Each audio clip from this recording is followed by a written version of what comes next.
Hi, I'm Todd Wente, and this is the Daily 180, 180 seconds of motivation and inspiration intended to help you take action and improve your life.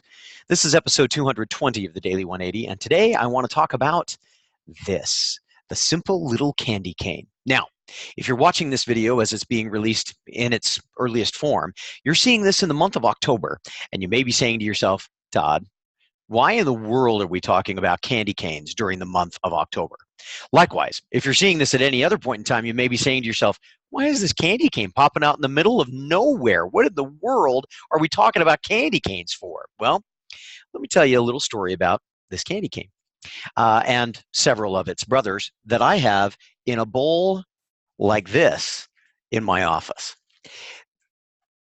A couple of years ago, as I was finishing out the Christmas season, I looked at a friend of mine, and my friend said, oh, here we are, January, and now the slog begins. All of the joy that we enjoyed in Christmas is gone.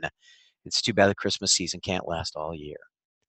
And at that point, I started asking myself, I wonder why it doesn't. I wonder what's different.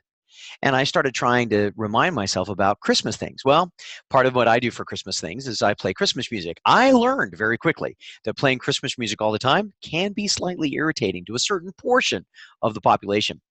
But I found that as I listen to Christmas music myself, if I was listening to it on my earbuds or some other way, it made me remember Christmas a little bit more and feel a little bit more like I had the Christmas spirit with me.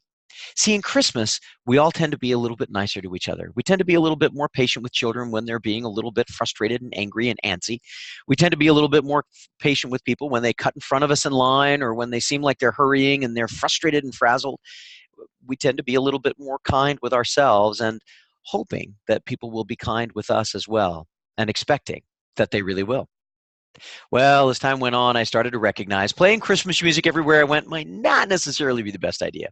The next year, I directed a Christmas play, and one of my characters, one of my actors, gave me a Christmas pin. I took that Christmas pin; it was a Santa hat.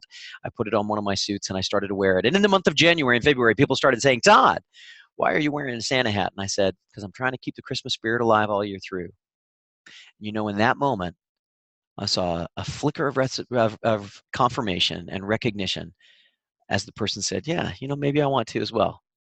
As we walked away, we said, have a great day. Well, I started to recognize that wearing a Santa pin on every shirt that I wore, especially when I was wearing t-shirts, probably wasn't the best idea, but candy canes are awesome. Everybody loves candy canes. Here's the deal. I challenge you to find something that you can do to help make your attitude as bright and possible as possibly it can be, as bright as it generally is during the Christmas season. For me, I'll be carrying candy canes. And if you see me, feel free to say, hey, Todd, I've got a candy cane. I'll be glad to give you one. My name is Todd Wente. This has been the Daily 180. Go forth and conquer. If you like what we're doing here, please give us a thumbs up, give us a share. Hey, subscribe to the channel. We'd love to see you more, and we'll share more ideas as we go forward. My name is Todd Wente. This has been the Daily 180. Have a magnificent day.